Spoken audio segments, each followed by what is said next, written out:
Allez, aujourd'hui, je vous dis pourquoi vous devriez essayer d'utiliser vos effets en piste aux Sends plutôt qu'en insert. Alors, aujourd'hui, je m'adresse à vous, les mixeurs, les producteurs, bref, ceux qui font les mix. Je m'adresse à vous en tant qu'ingé mastering, donc prenez ça avec des pincettes. C'est une idée que je propose, mais ça vient quand même d'une certaine expérience que j'ai des mixeurs, que j'observe, à qui je pose plein de questions. Et c'est une idée qui, je trouve, fonctionne bien, permet d'avoir un rendu beaucoup plus pro, parce que c'est ce que font les pros depuis un demi-siècle, et aussi de simplifier un peu le mixage, de moins perdre de temps et je pense d'avoir de meilleurs résultats. Alors je vais dire aux, sends, des fois je vais un peu intervertir les deux, mais en fait on parle, je crois, d'envoi en piste auxiliaire. Vous m'aurez compris, en tout cas l'idée c'est de mettre les effets sur une piste séparée, un effet, une piste, et ensuite d'envoyer les pistes qu'on veut traiter dans ces effets. Alors, moi je pense que ça, c'est mieux, ou en tout cas il faut essayer de faire ça plutôt que directement de mettre ces effets en insert, parce que en fait c'est ce que font les pros depuis hyper longtemps.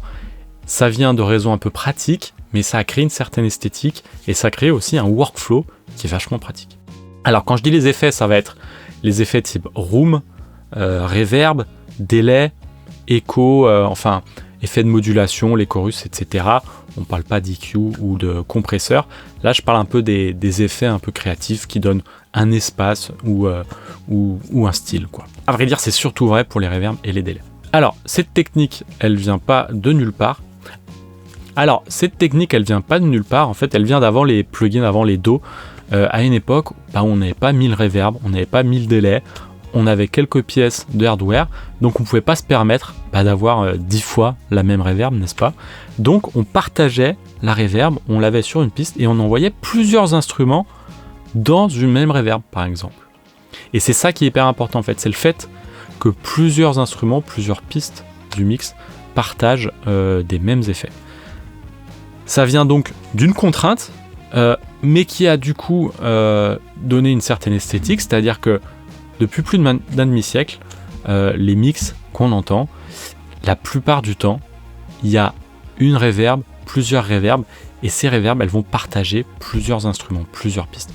Et ça, pour moi, c'est un peu ce qui fait aussi le rendu d'un mix pro, c'est qu'ils ont été habitués, les pros, à faire ça, et du coup, on a été habitué à cette esthétique-là, ça donne une cohérence, et c'est ce qui, selon moi, d'expérience, va différencier quand même pas mal de mix pro, de mix amateur.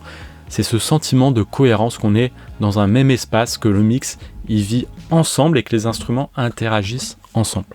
Donc si vous voulez un mix pro où il y a vraiment un sentiment de cohérence, ça va pas juste être de la compression de bus qui va tout écraser ou tout faire groover en même temps, ça va être aussi ça. Donc ça c'est le premier avantage de cette technique. Le deuxième, c'est en fait la praticité, en tout cas dans certains setups, dans certains workflows, mais je trouve que ça permet de pas trop perdre de temps à chaque fois aller chercher un plugin, se poser la question de quel plugin, etc. On a juste sur chaque piste à faire le sense, tiens, on essaye dans la room, on essaye dans la plate, etc. Et ça permet d'avoir quelque chose qui est préconfiguré.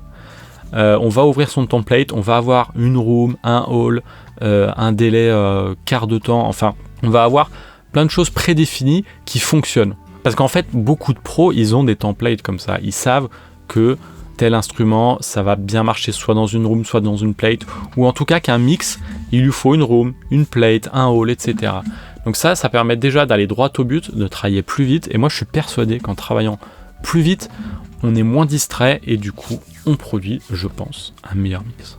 Donc voilà, c'est une idée de la part d'un ingé mastering. Donc prenez ça avec des pincettes. C'est juste une proposition de workflow qui a fait ses preuves et qui, je pense, vous permettra d'aller droit au but, notamment si vous avez un template prédéfini.